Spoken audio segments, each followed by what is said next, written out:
हालिया सालों में सबसे मुश्किल ऑपरेशन जो था वो ज़रब अज़्म था। और ज़रब अज़्म में पूरे पूरे इलाके खाली करके इंटरनली डिस्प्लेस्ड मिलियंस लोग थे जो अपने ही पाकिस्तान के अंदर ही अपने घर बार छोड़ के आके तो कैंपों में आबाद हुए, ऑपरेशन हुए और फिर दोबारा उनको आबाद किया गया। उसके बाद जो ये रास्ता खुला और गुंजाइश हुई, ये बहुत ही अफसोसनाक है। और अगर कभी अकाउंटेबिलिटी की जाए तो कुछ लोगों को इसके ऊपर सज़ा मिलनी चाहिए कि इस कदर मुश्किल ऑपरेशन के बाद ये लोग दोबारा अंदर घुसने में कामयाब कैसे हुए। ये बहुत अफसोसनाक है। हम कभी, तो मैं एक दफ़ा पहले भी बोला था कि दाएं मुँह करके कहते हैं अल्लाह अकबर, फिर चंद साल के बाद बाएं मुँह करके कहते हैं अल्लाह अकबर। तो किबला एक ही है, किबला का रुख नहीं बदलता, लेकिन हमारी नाक़िस सोच है जो पाकिस्तान को नुकसान पहुँचाती है। DGISPR का एक स्टेटमेंट है KP में मिलिट्री ऑपरेशंस के हवाले से, सुन लें फिर आगे सवाल जवाब करते हैं।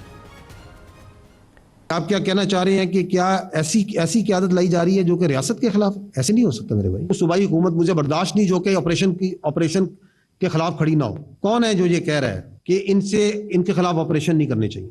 कहां से आवाज आ रही है? ऑपरेशन हल नहीं, ऑपरेशन ना करें, बातचीत कर लें। हु इज दैट पर्सन जो कि इस पूरी कार्रवाई को चला रहा है कि बातचीत कर लें, ऑपरेशन बंद करें? जो ये कह रहा है कि मैं उस हुकूमत को अपनी उस सूबाई हुकूमत मुझे बर्दाश्त नहीं जो कि ऑपरेशन के खिलाफ खड़ी ना हो। हमारे लिए तमाम सियासी पार्टियां, तमाम सियासी रहनुमा काबिल एहतराम है, मगर अगर कोई ये समझता है कि उसकी सियासत इस मुल्क की रियासत से बड़ी है, ये हमें कबूल नहीं है। सियासत तो किसी की भी रियासत से बड़ी नहीं हो सकती। कोई भी शख्स किसी भी ओहदे पर मौजूद हो, अगर पाकिस्तान के मफाद के ख़िलाफ़ काम करता है तो वो पाकिस्तान का दोस्त नहीं है। खालिद चिश्ती साहब, एक बहुत बड़ा चैलेंज है हमारे सामने। अभी आपने सुहेल अफरीदी साहब का भी बयान सुन लिया, अब DGISPR का भी आपने बयान सुन लिया। अब we are facing a real challenge in KP right now कि हमने कैसे आगे बढ़ना है, तरीक़ाकार क्या होगा। पॉलिटिकल फोर्सेस और इदारे आपस में टकरा रहे होंगे या एक हमारी यूनिटी के साथ आगे बढ़ने का कोई रास्ता होगा? आपका तज्ज़िया क्या? मलिक साहब, मेरा ख्याल है हमें एक कंसिस्टेंसी लाने की ज़रूरत है अपनी स्ट्रैटेजी में। अगर आप पिछले 30-40 सालों में देखें तो ये वेरिएबल रही है।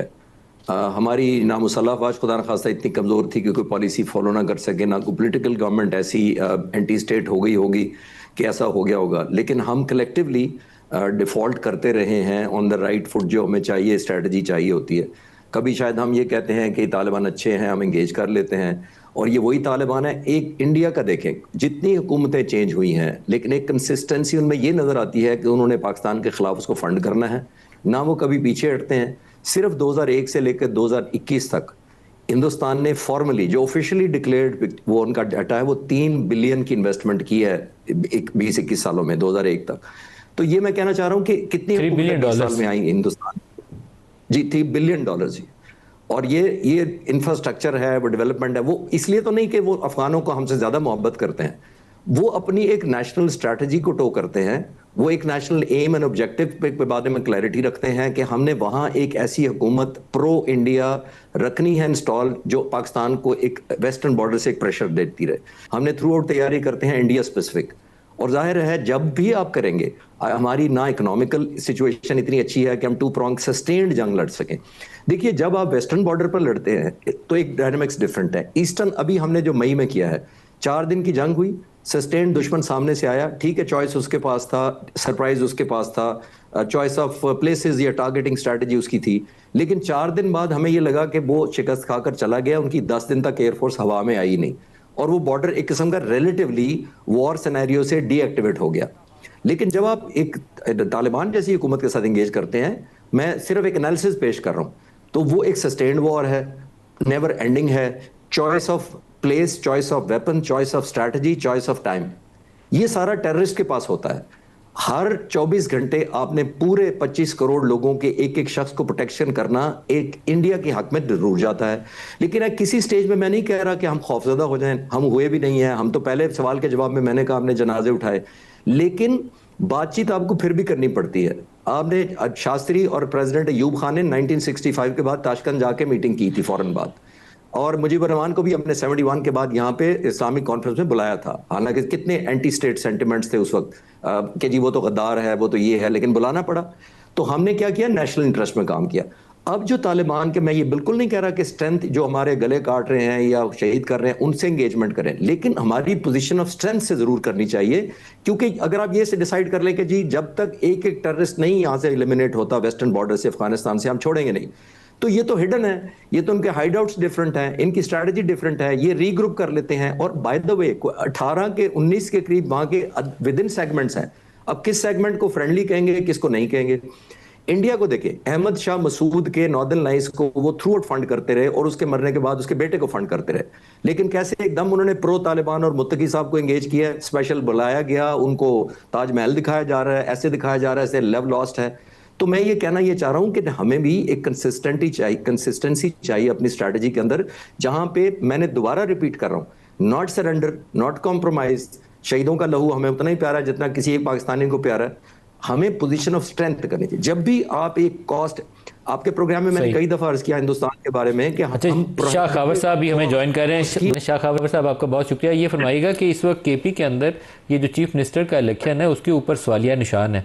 क्या अली अमीन गंडापुर के इस्तीफ़ा गवर्नर के कबूल करने से पहले अगर नए चीफ मिनिस्टर का इलेक्शन हो जाता है तो क्या ये दुरुस्त इंतखाब है, या इसके ऊपर कुछ ऐसी कंट्रोवर्सी है जिसके ऊपर अदालत को भी राय देनी है?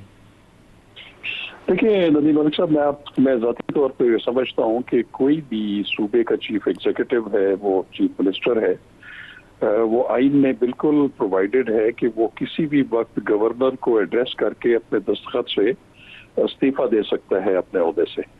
और ऐसी सूरत में फिर ये होता है कि जो गवर्नर है, वैसे क्योंकि इसमें कोई टाइम फ्रेम मुकर्रर नहीं है कि कितनी देर में उन्होंने इस्तीफा जो है वो उसको एक्सेप्ट करना है या उसको नोटिफाई करना है, लेकिन एक चीज जरूर है कि जैसे ही कोई चीफ मिनिस्टर या प्राइम मिनिस्टर अपने ओहदे से दस्तबरदार हो के इस्तीफा दे दे तो समझा यही जाता है कि वो इस्तीफा कबूल हो गया है, और उसको कबूल करने में भी कोई ज्यादा ताखीर नहीं करनी चाहिए। तो अब ये एक कैओस वहां पे क्रिएट हो गया। लेकिन उसके दूसरी तरफ जो इस वक्त जो शाह खावर साहब, इसके ऊपर कोई सुप्रीम कोर्ट की जजमेंट भी आई थिंक है कि अगर कोई या आला ओहदे के ऊपर चीफ मिनिस्टर या प्राइम मिनिस्टर इस्तीफा दे देता है तो उसका इस्तीफा जो है वो कंसिडर यही होगा कि जैसे मौसर हो गया देने के साथ ही। बिल्कुल ऐसा ही है, क्योंकि उसकी वजह यह है कि जब chief executive of the country हो या सूबे का हो, ये तो जरूर है कि प्रेसिडेंट या गवर्नर के पास ये इख्तियार है कि कोई कानून उनके सामने असेंट के लिए पेश किया जाए तो उसमें उनके पास कोई गुंजाइश मौजूद है कि उसको वो कुछ देर रख सकते हैं या रिकंसिडरेशन के लिए वो जो है वो वापस भेज सकते हैं। लेकिन यहाँ पे ऐसी सूरत नहीं है, क्योंकि चीफ मिनिस्टर ने इस्तीफा दे दिया। और मैं समझता हूँ कि जो आज वहाँ पे एक नए लीडर ऑफ द हाउस का इंतखाब हुआ है, वो मुझे तो प्राइमा फेसाए ठीक लग रहा है। और अगर गवर्नर का ये मौकफ है कि उनके पास चूंकि 2 इस्तीफे आए हुए हैं और उन्होंने उसकी वेरिफिकेशन जो है वो अली अमीन साहब से लेनी है, तो मेरा नहीं ख्याल कि कोई उसमें सच कोई इतना वजन है। एक पॉलिटिकल वक्ती तौर पे एक अनसर्टेनिटी तो इससे जरूर हो सकती है, लेकिन अभी सॉरी गुंजाइश कम है गवर्नर के पास भी और हाई कोर्ट के पास भी, क्योंकि इसके ऊपर जो माजी की एविडेंस नहीं है। उसकी वजह यह है कि जब गवर्नर नहीं लेंगे, एडमिनिस्ट्रेट करेंगे ओथ नए चीफ मिनिस्टर का, तो फिर वो chief justice of the province जो है वो किसी को भी कह सकते हैं, जैसे पहले ही ऐसा हुआ भी है। तो इसलिए मेरा ख्याल है कि इसको इतना मसला नहीं बनाना चाहिए कि ये जिससे एक ऐसी अनसर्टेनिटी क्रिएट हो जाए। राइट और बैड वटएवर वो जो भी है, एक हाउस को ये इख्तियार हासिल है कि वो अपना एक नया चीफ एग्जीक्यूटिव जो है वो जमहूरी तरीके से इलेक्ट करे, और वो जो है उसको बगैर किसी ताखीर के उससे हलफ ले लेना चाहिए। शाह खावर साहब, बहुत शुक्रिया, आपने हमें ज्वाइन किया। बेस्टर बनेगा केपी में, क्या पेशावर हाई कोर्ट से लगता है आपको कि रिलीफ मिल जाएगा, या वहाँ से कुछ ऐसा फैसला हो सकता है जिससे चैलेंज आ जाए चीफ मिनिस्टर के इंतखाब को?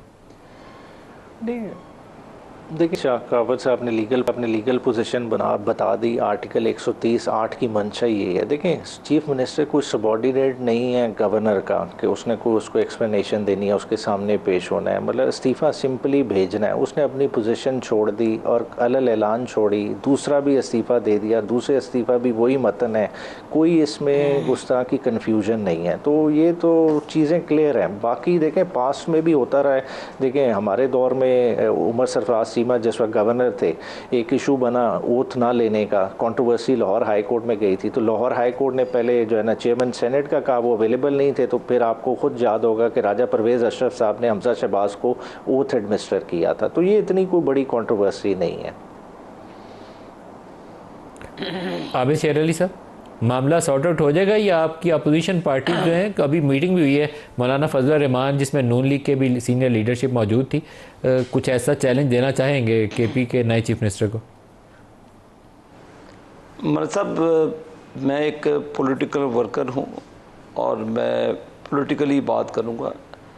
ये इमरान खान ने जो गंद गोला था जब उसके ऊपर तहरीक एतमाद हुई, और उसके बाद हमजा शहबाज के इलेक्शन में जिस तरह उनकी वोट टेकिंग के लिए जो पीटीआई ने गैर कानूनी इकदाम किए, जो वोट ऑफ नो कॉन्फिडेंस के वजह से इमरान खान ने एक लीगल तमाशा बनाया, तो ये सारे उसके खड्डे हैं। लेकिन मियां नवाज शरीफ साहब तो हमेशा मेजॉरिटी को इज्जत देते हैं, और 2013 में भी उन्होंने केपी को के लोगों को कहा जी आपकी मेजॉरिटी बना लें। तो ये मेरा कंसर्न नहीं है, मेरा कंसर्न सूबे की अमनो आमा के साथ है। मेरा कंसर्न जो सूबे का नया चीफ एग्जेक्टिव आने वाला है उसके बिहेवियर के साथ है। मेरा कंसर्न जो वहाँ पे दहशत गर्दी होती है, जहाँ पे मेरे वहाँ पे नौजवान, मेरे फौज के जवान शहीद होते हैं, मेरा कंसर्न वो है। मेरा कंसर्न सूबे की तरक्की है, मेरा कंसर्न वहाँ पे लॉ एंड ऑर्डर की सिचुएशन है। ये माइनर इशू है, ये कि सेकेंडरी इशू है कि किसी ने ओथ लेना है, क्या कानून कहता है, ये मेरा कंसर्न नहीं है।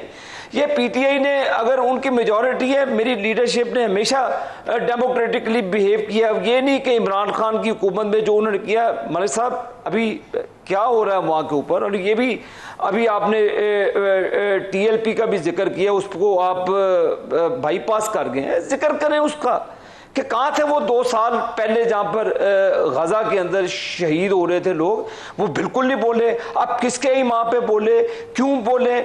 150 अफराद को वहां पर उन्होंने जख्मी किया, गोलियां चला दी। ये कौन सी रियासत है? कभी केपीके के अंदर मामला हो जाते हैं, और जब पाकिस्तान टेक ऑफ करने की पोजीशन होती है, इस तरह के लछड़े आप लाकर मुल्क के अंदर अफरा तफरी फैला देते हैं। कभी केपीके के अंदर इंसर्जेंसी करा देते हैं, कभी उसके बाद आप पंजाब के अंदर आप अनसर्टेनिटी क्रिएट करा देते हैं। जो रियासत के ऊपर हमला हवर हो, जो ये जिसका तुक ही नहीं कोई बनता, कौन सा तुक बनता है मुझे बताएं कि आप पाकिस्तान के हालात खराब कर दें, आप लोगों के ऊपर गोलियां चला दें।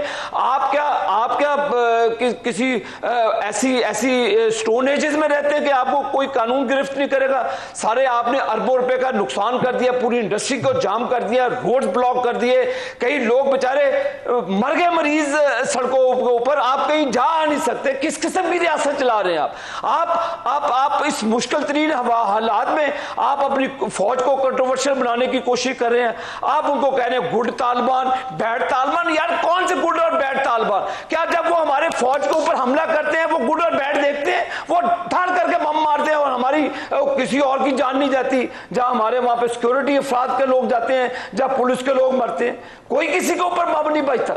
लिहाजा मलिक साहब इन गुफ्तगू से खुदा के लिए इन सबको निकालें, कौम की आंखें खोलें। क्या आप जब एहसन इकबाल पर गोलियां चलती हैं, पीटीआई वाले मुस्कुराते हैं और उस वक्त हमें कहते हैं कि उस ख्वाजा आसिफ पे स्याही फेंक दो, हमें कहते हैं जी काफिर है। आप कौन होते हैं हमें सर्टिफिकेट देने वाला? कि आप हमसे ज्यादा मुहिब क्या अल्लाह के नबी के चाहने वाले? हम आपसे ज्यादा अपनी नस्लों को कुर्बान करने वाले अल्लाह के नबी और उनकी जात के ऊपर कोई बात नहीं सुन सकता, क्योंकि आपकी आखिरी नबू आपके नबी होने पर कोई भी तकरार पैदा करता है वो तो इस्लाम से खारिज हो जाता है। ये हमें इस्लाम का देंगे सर्टिफिकेट कि हम मुसलमान नहीं है? ये कितने मुसलमान है? ये लब्बैक लब्बैक या रसूलुल्लाह हमारे दिलों में भी भरा हुआ है, और ये उस नारे को लेकर आप रियासत के ऊपर चढ़ दौड़ते हैं, आप लोगों को जान से मार देते हैं। यार खुदा का खौफ कर ले, पाकिस्तान है, पाकिस्तान फिर फौज कहां पे लड़े आपकी? रियासत किस मुहाज पे लड़े आपकी? जो उसके फाइनेंसर है वो किस से फौज लड़ेगी भाई? आपकी अपनी फौज है, आपके अपने बेटे उस फौज के अंदर, पंजाब के बलोच हैं, सिंध के हैं, सरहद के हैं, कश्मीर के लोग हैं, आपके बेटे हैं। आप लोग उनको बलि का बकरा ना बनाएं। आपकी यूनिटी की जरूरत है। खुदा के लिए इस पॉलिटिकल लड़ाई से, गंदगी से निकलें। आप अपनी फौज को मजबूत करें, आप अपने बॉर्डर्स को मजबूत करें। ये नहीं है कि पुलिस रात को सो जाए और सारा सूबा तालिबान के हवाले कर दे और कहे जी आप जाकर सिक्योरिटी फोर्सेस पर हमला करें। भाई ये ऐसे पाकिस्तान नहीं अब चलेगा। पाकिस्तान को मजबूत बनाएं। आप हमें कहते हैं उनसे डायलॉग करें, पहले आप तो अपने अंदर डायलॉग करें। आप अपने ज़मीर को जगा लें कि पाकिस्तान को लेकर किधर जाना है। आप कभी स्टेटमेंट देंगे? आपने कभी अपने फौज के जो नहत्ते जवान शहीद होते हैं, आपने कभी 1 मिनट बाकी है। खालिद चिश्ती साहब से एक सवाल पूछें। खालिद साहब, जो इस वक्त शर्म शेख में मीटिंग है, 1 मिनट में आपने जवाब देना है। क्या बैतुल मक़दस का वो वजाहत करेंगे कि क्या फ़लस्तीनी रियासत का वो हिस्सा होगा या इसराइली कब्ज़े से उसको कब निजात मिलेगी? जी मलिक साहब, मेरा नहीं ख्याल कि वो इतनी कंट्रोवर्सी स्टेज पर, उनके पॉइंट ऑफ व्यू से कंट्रोवर्सी, मैं अपने पॉइंट ऑफ व्यू से नहीं कह रहा, आपके बेहा पे नहीं कह रहा, क्योंकि इसराइल को इस वक्त खुश करना है। वो अमेरिकन प्रेसिडेंट ने कहा है कि इसराइल का कामयाब हुआ है सारे का सारा। तो मेरा नहीं ख्याल, क्योंकि वो ऑलरेडी ऑलमोस्ट विल नेतन्याहू को लेकर आए हैं इस स्टेज पर। डिफरेंट टैक्टिक्स से वलीदा एक बात हो सकती है, क्या क्या टेक्निक्स ट्रंप ने यूज़ की हैं उनको। वो डोमेस्टिकली कॉर्नर हुए हुए हैं, लीगली कॉर्नर हुए हैं, अपने डोमेस्टिक मुकदमों में हैं। 150 मुल्कों ने फ़लस्तीन को एक्सेप्ट कर लिया है। तो ये प्रेशर माउंट हुआ था। लेकिन मेरा नहीं ख्याल कि नेतन्याहू किसी और पोजीशन में प्रेशर ले सकेगा, क्योंकि वो कोई ना कोई फॉल्स फ्लैग ऑपरेशन करके पूरे अमन को सैबोटाज ना कर दे। मेरा ख्याल ये है कि ऐसी पोजीशन अभी नहीं बन सकेगी कि बैतुल मुक़द्दस का इतनी जल्दी फैसला हो सके।